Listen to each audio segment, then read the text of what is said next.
বিসমিল্লাহির রহমানির রহিম। আসসালামু আলাইকুম। রুকন জিকে ওয়ার্ল্ডে সবাইকে স্বাগতম।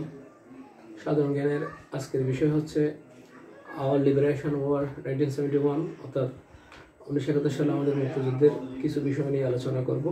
তো মুক্তিযুদ্ধকে আসলে লিবারেশন ওয়ার বলে এবং মুক্তিযুদ্ধে যারা অংশগ্রহণ করেছিল তারা মুক্তিযোদ্ধা, তাদেরকে ইংরেজিতে বলে ফ্রিডম ফাইটার।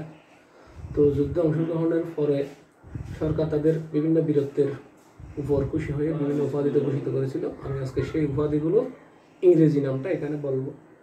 তো প্রথম উপাধিটা হচ্ছে বীর প্রতীক। বীর প্রতীকের ইংরেজি হচ্ছে দ্য আইডিয়াল অফ কারাইজ। এরপর হচ্ছে বীর Vikram, বেলিয়ান hero, Bir Uttom, great বেলিয়ান hero, এবং বীর শ্রেষ্ঠ, দ্য মোস্ট বেলিয়ান হিরো। এবং অনেক মহিলা এই মুক্তিযুদ্ধে, মহান মুক্তিযুদ্ধে অংশগ্রহণ করেছিল। তাদেরকে বাংলায় বলে বীরাঙ্গনা এবং ইংরেজিতে বলে যে হিরোইক ওমেন। আবার আমাদের অনেক প্রায় 30 লক্ষ মানুষ শহীদ হয়েছিল যুদ্ধে। যারা মুক্তিযুদ্ধে অংশগ্রহণ করে শহীদ হয়েছে তাদেরকে ইংরেজিতে মার্টায়ার বলে। তো বিষয়টা অনেকে হয়তো জানেন, আবার অনেকে জানেন না। তো সবাইকে দেখতে আমি এটা আজকে এখানে শেয়ার করলাম। আমার ভিডিওটা যদি সবার ভালো লাগে তাহলে ফলো দিয়ে লাইক কমেন্ট শেয়ার করে পাশে থাকবেন।